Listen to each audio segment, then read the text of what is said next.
Hello and welcome to the Small Print Podcast. I am your host Elise and I blog at rouletteader.wordpress.com. I'm Dawn and I blog at bangbangbookblog.com.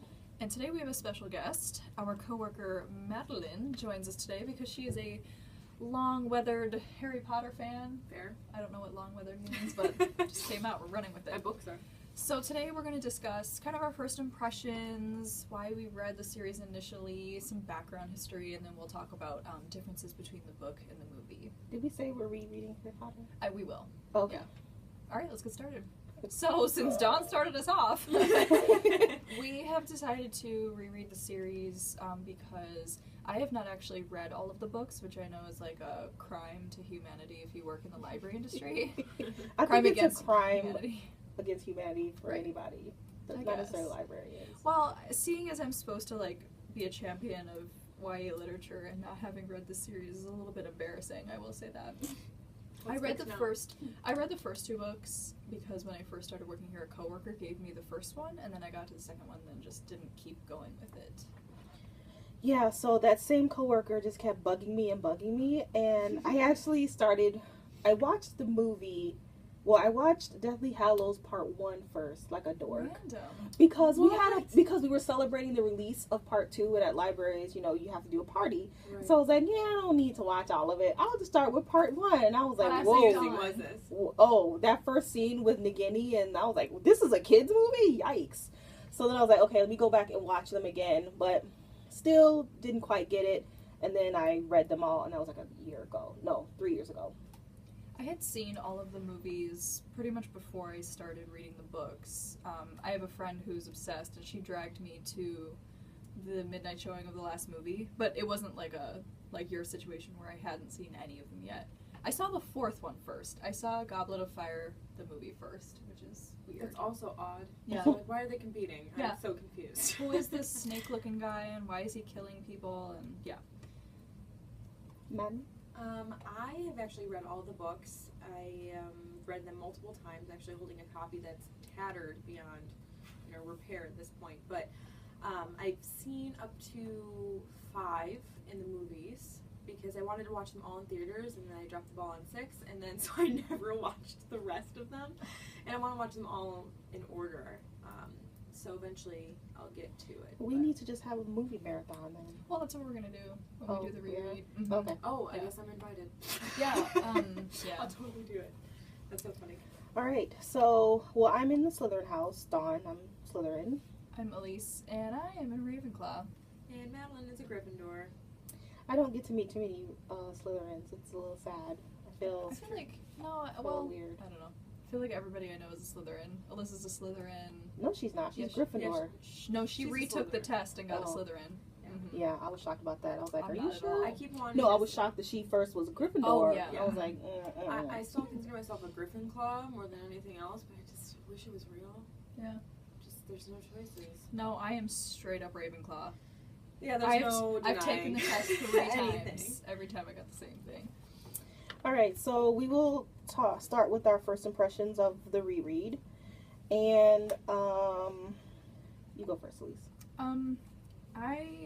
Since I'm the baby of the group in that I have read the book least, the thing that really stuck out to me about this time around was how awesome Hermione is, and I guess we'll talk about movie differences later, but I felt like the movie kind of downplayed that a little bit, not necessarily intentionally, but I didn't feel like she was as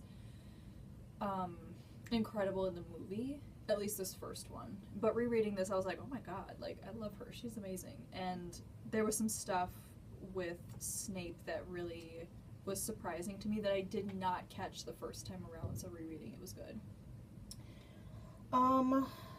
I will say that Rowling is not afraid to be quite mean. Her characters are really mean. Yeah. For this, especially the first couple books were middle grade, and they were the Dursleys are horrible people, and Yeah. Snape and Malfoy, and she just goes for it. Yeah. She's like, I'm not gonna sugarcoat any of this. People are horrible people, and I'm gonna put it in the book. And her writing style is interesting in that regard as well, because she's like presenting you with very deep, dark situations, but you don't really feel like you're not like hit over the head with how dark this is. At least that's how I feel. Like it's almost like she's being cheeky about it.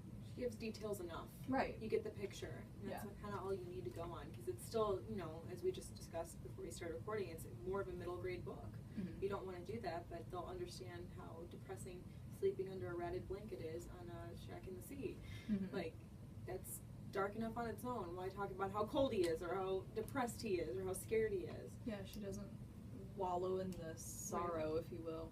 Mm-hmm. Mm-hmm. Another impression I got is what Roland, she seemed to put like a little, not necessarily an Easter egg, but she'll hint at something in the previous book that'll appear a lot in the second book. So I'm already up to book 3 in the reread, and I'm noticing it more between book 2 and book 3. But one thing I noticed in the first book, I don't know if she did this intentionally or if it was a happy surprise, but Scabbers is in the first book, and they also mention Grindelwald in the first book just one time. Mm-hmm. But he's there, and of course they both become really big. So I don't know. Yeah, I she mean, had this all planned out, or it just happened, or. well, even the thing with like Nicholas Flamel, like we only encounter his name once before it actually becomes a central portion of the plot in this first book. So you're right. She does like to plant those little. But does Nicholas bits of- Flamel come back? No, because he dies in the end of the first book. Yeah, but I mean, like Grindelwald is Right. mentioned once, but he ends up Are you talking playing. about the chocolate frog card? Yeah, and Yeah. they say he won Yeah. the battle of 1945, and that is That's all essentially he the got. Fantastic Beast. Right. You know, it's like, wow, that Started in book came, 1. you know. Yeah. It was probably just one small detail, and it kind of, I don't know if it started off as one small detail, or if she already had her whole world mapped out and what she wanted that would to be do. interesting for me to know. Yeah. Hmm. Anything that stood out to you, first impressions? On the reread, Madeline? I actually wanted to pay more attention this time around about the activities that happened on the train going to Hogwarts the first time. And part of it was the chocolate frog card, where Yeah. all the little details, and I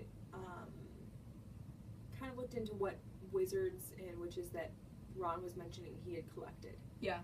So then I made note of them, so when I'm reading the series, I'm in book 2 now, I'll be looking out for those little details on those name drops and see if there's anything bigger that could be happening that I never noticed before. Yeah.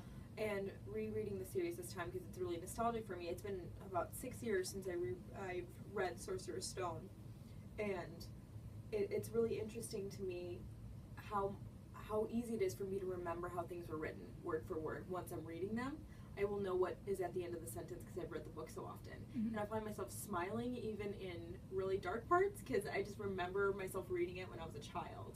So for me, it's just a really nostalgic thing, and it's really quite masterful to think how she adapted her writing for how old Harry was. So like Harry at that age would read that book about him. Mm-hmm. And it's just so many details. I'm always blown away by details every time I reread.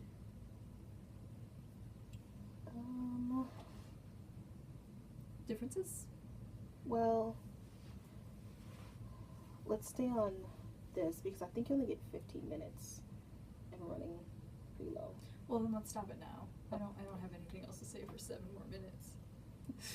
All right, so this is part 1, and then we will continue with part 2, where we will talk about the differences between the movie and the book.